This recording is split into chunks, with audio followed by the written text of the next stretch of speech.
The silver Aston Martin DB11 could be a leftover KSI prototype that wasn't killed in a Hong Kong battle.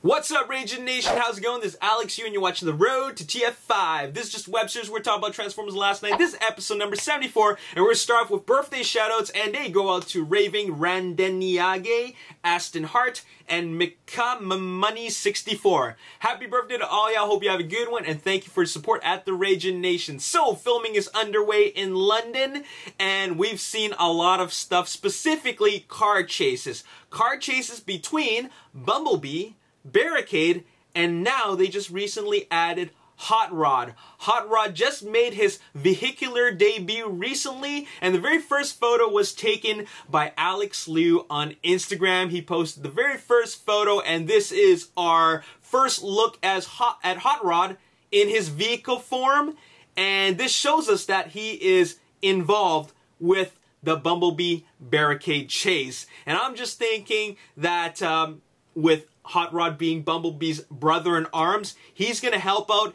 in the chase. Maybe Bumblebee needs help, and then he's going to help him battle Barricade. At least that's what I think is going to happen.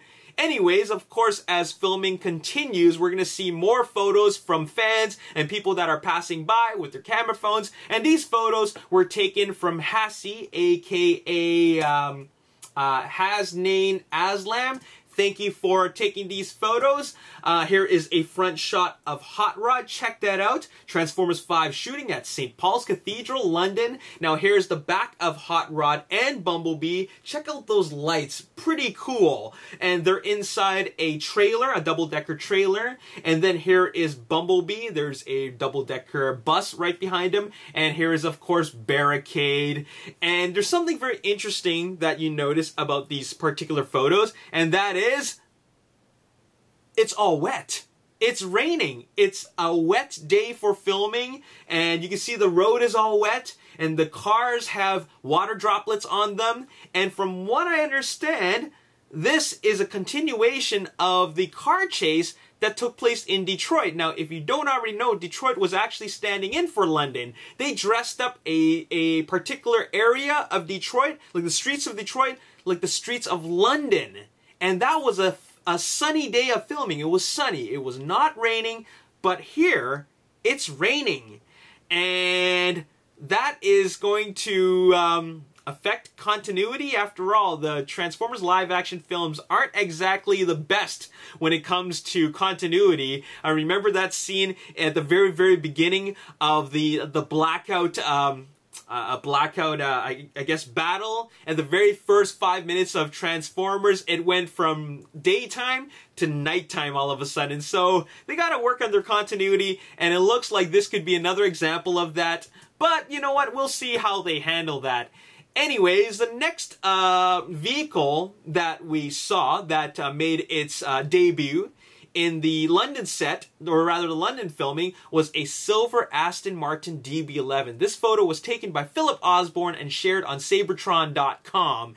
Now, after seeing that photo posted by Philip Osborne, we've never seen any more photos after that. I haven't seen any photos. Maybe you can find them. If you just hashtag Transformers5 on Instagram or Twitter, maybe you'll find it, but I haven't seen anything so far. Something tells me that maybe it could have a smaller role, just because I haven't seen a whole I haven't seen that many appearances of him in photos yet. There seems to be a lot of appearances of Hot Rod in this particular scene. So who knows? Anyways, we'll continue watching and see what happens next. Now let's take a look at some more photos. These photos are taken from David. And over here, David on Twitter has posted photos, or rather a video of some of the filming going on. And here's a photo of one of the London sets. This is in front of a building that reads Piccadilly. Really? And next, you see these elevated platforms with lights on them. Now, these are some very bright lights, and I'm thinking that they're using these bright lights to solve the issue with daytime filming in London, Detroit, and rainy, cloudy filming in London, in the actual London streets. Maybe these lights are bright enough to simulate sunlight. So that's what I'm thinking they're using that for. After all, this is a very, very bright set.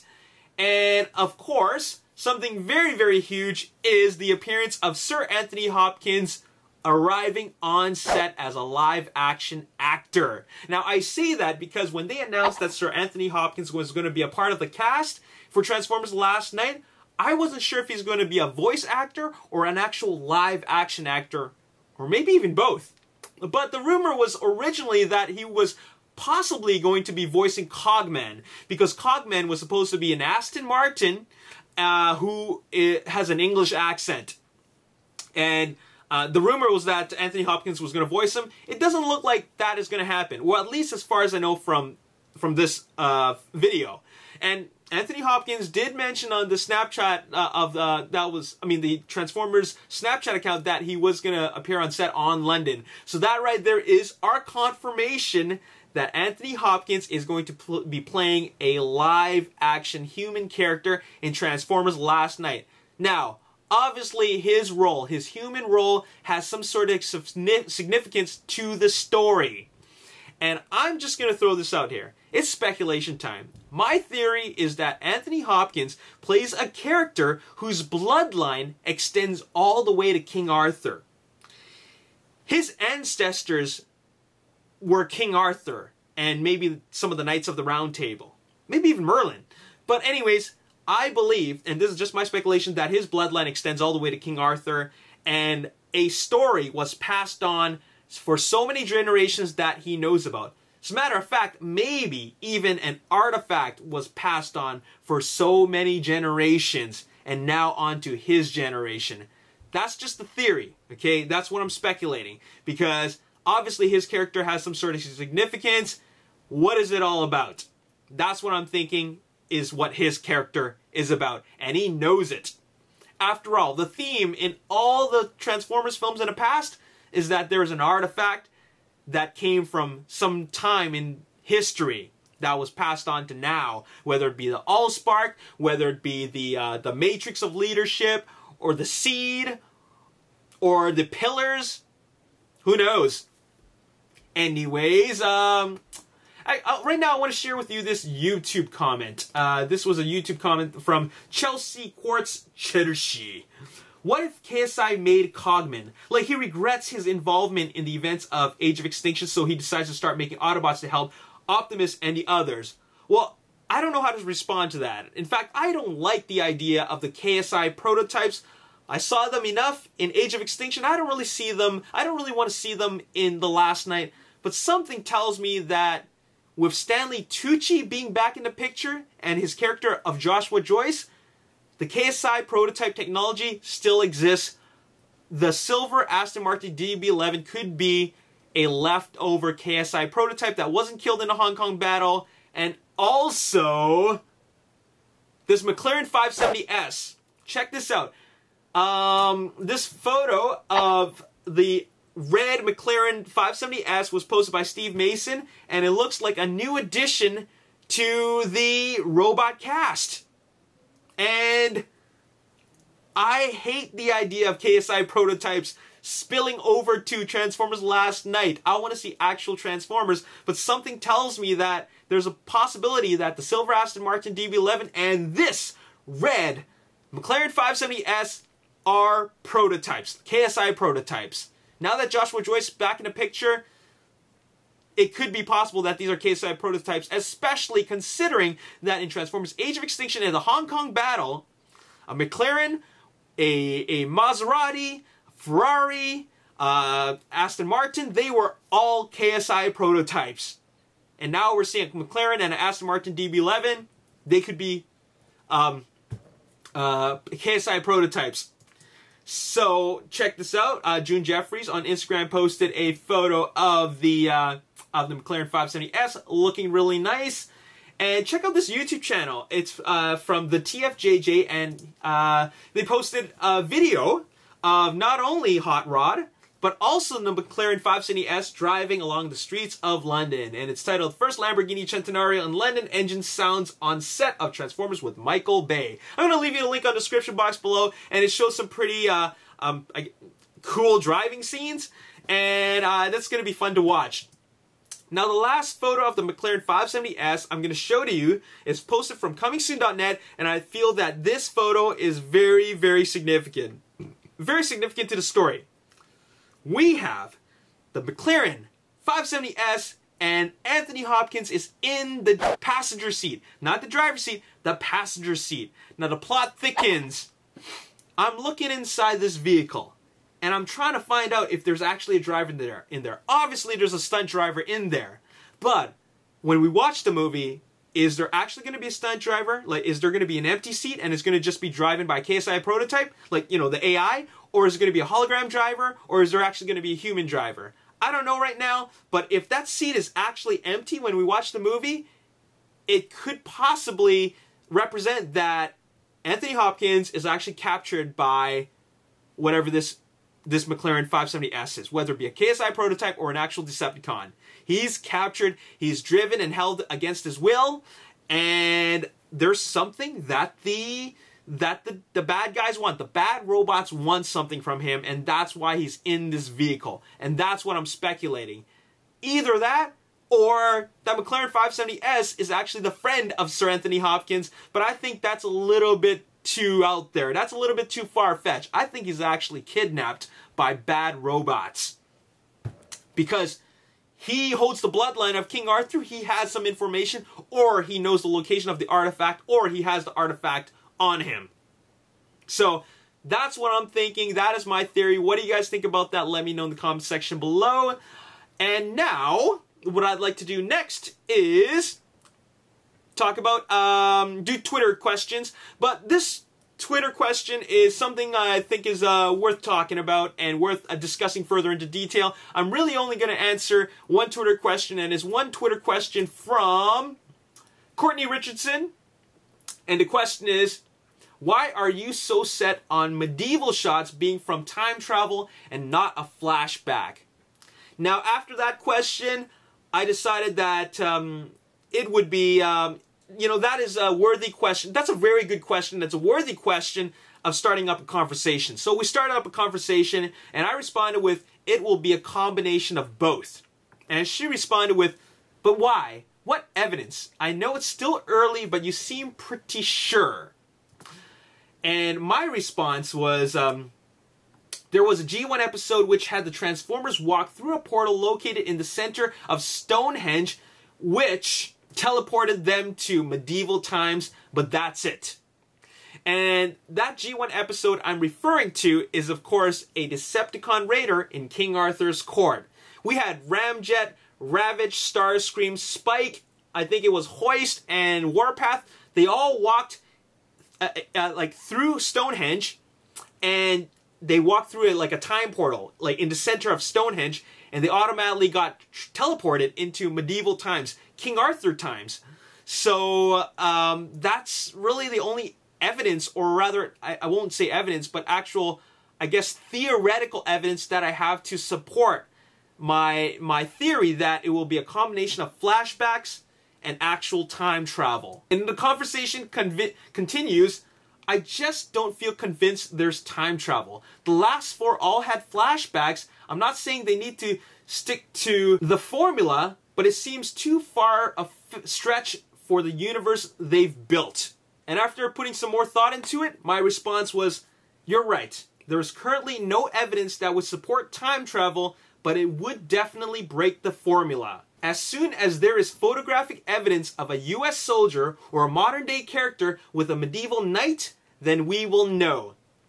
It would totally be spoilerish, but yeah, I hope not too much is revealed. And what I mean by that is that I agree with her. There is no evidence that supports the theory of time travel. What we're seeing right now is flashbacks. And the only way that we would see actual evidence that supports the theory of time travel would be if we see set photos of a modern day character like for example, a U.S. soldier, or Josh Duhamel's character, or Tyrese, or Mark Wahlberg, or Sir Anthony Hopkins photographed with a medieval knight. If we actually see that, then yes, there will be time travel. But so far, we haven't seen that. There is absolutely no current evidence that would support the theory of time travel. So, where does that leave us? So let's just take time travel out of the picture. As a matter of fact, I never liked the idea of time travel. I just believed that the idea of time travel existed, and I was just going to go with that. And I was like, okay, fine, they're going with that. Okay, let's do it. But Courtney Richardson was absolutely correct. There is no evidence to support that. So, where we go from here is that they follow the exact same formula that they did from the previous 4 films. They're not going to break formula, as far as we know at this point. And that is having a flashback sequence. And then using the information that was presented to us in that flashback sequence and bring that into modern times. And they've done that with every single film. The Allspark was shown in a scene in outer space, and then Archibald Wiki has the coordinates embedded into his glasses, and then of course fast forward to modern times, the Allspark exists underneath Hoover Dam, and the glasses are actually owned by Sam Witwicky. So they're going to use that exact same formula and bring it into Transformers Last Night.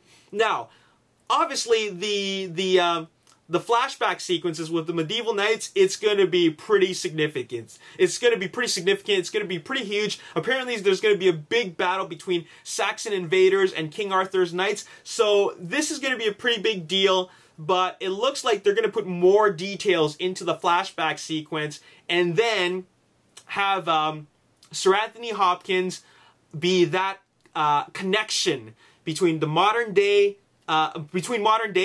and Camelot. I'm going to just call it Camelot because it's the time period and setting of the King Arthur's Knights. Okay, so that's my theory. So thank you, Courtney, for bringing that to my attention. You're absolutely correct. And yeah, I don't believe that time travel is going to exist in this anymore. Okay, I think they're just going to stick to formula, and the formula worked in the last 4 films. They're going to keep on going with that. So they're just going to, I guess they're going to continue that for the rest of the films to come, maybe, because that seems to be the theme in these films. Anyways, so what do you guys think? Do you guys think that time travel is going to exist in these films? I'm led to believe that it's not going to exist anymore, because we just haven't seen that evidence. So, finally, I would like to give shout-outs. It's shout-out time.